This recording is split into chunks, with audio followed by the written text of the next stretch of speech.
Philippines, most Filipinos now who are online get their news from Facebook. 97% of all the Filipinos who are online, you're talking about roughly 58 million Filipinos, 97% are on Facebook. And so that's where they get their news. In the United States, I think the last Pew survey said as much as 44% of Americans got their news from Facebook. What is the problem with getting your news from Facebook? It's a very, very fundamental problem, right? Which is that Facebook is not a news network. And they keep saying this, and they get castigated for it. They're actually right, because Facebook is a relationship platform. It's not a dating relationship platform in the sense of a romantic relationship, but it is a relationship platform. And so if you're building a relationship platform, what you do is you try and find things that make people's bonds stronger. So you show them items of content that they will agree with, that they will both sort of, be of a mind about. And that is in many ways the very opposite of what a news publisher would try to do. I mean, you would know, right? Like you're constantly trying to expand the horizons of your readers and introduce them to new and challenging ideas. Now, if your entire goal is to just make bonds between people stronger, that is absolutely not what you would do.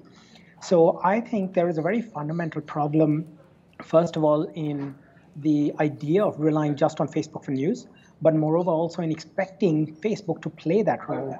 I think the only real option for Facebook here is to step further away from news, because whether they choose to censor the news or not censor the news, they will get criticized either way. Yeah. And it will not help their business position and their shareholder returns to be caught in that struggle. It's really interesting that you said the only option for Facebook here is to step further away from news, because in a way, a lot of the problem with fake news, certainly in the Philippines, began when instant articles, when Facebook really took news in all the way. And it's so interesting, you also said, the goal of news is to expand the world of the reader. We have this struggle in news groups all the time where you give the reader what they want, the viewer what they want, which when I used to manage the largest television station here, the news group there, it was crime and entertainment.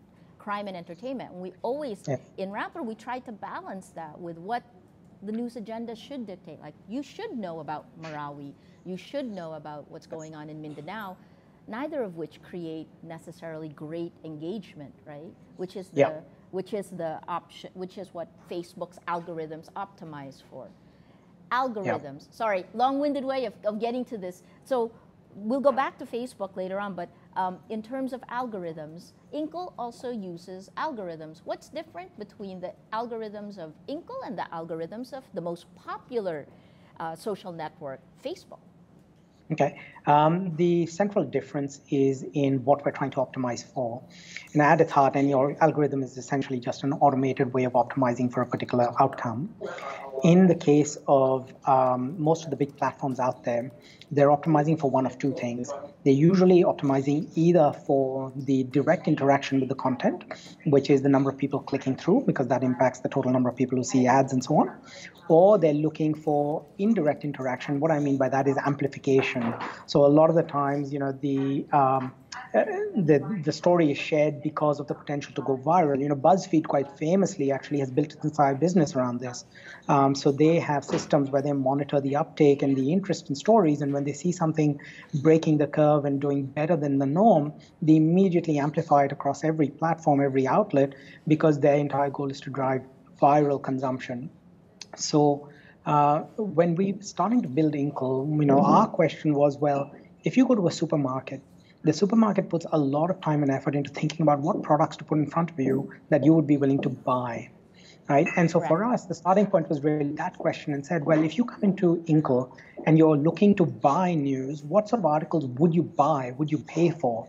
And we straight away realized that it's not the stuff you see on Facebook, it's not the stuff you see on BuzzFeed, it's not the stuff you see on Reddit even. And so we had to build our algorithm based on news value. And so what we started by doing, we initially started by looking at articles and analyzing articles and running machine learning algorithms through them to try and understand and predict what people would be interested in.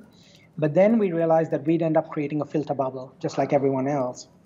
I might think you're mostly interested in Filipino news, and so I just show you, local news from the Philippines, but you might still want to know about what's happening in US politics.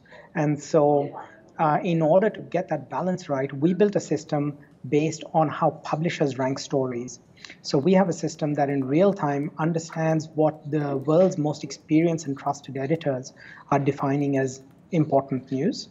And on the back of that judgment, so really that's a heuristic signal from the newsrooms, that's what we use to assess whether an article is important or not.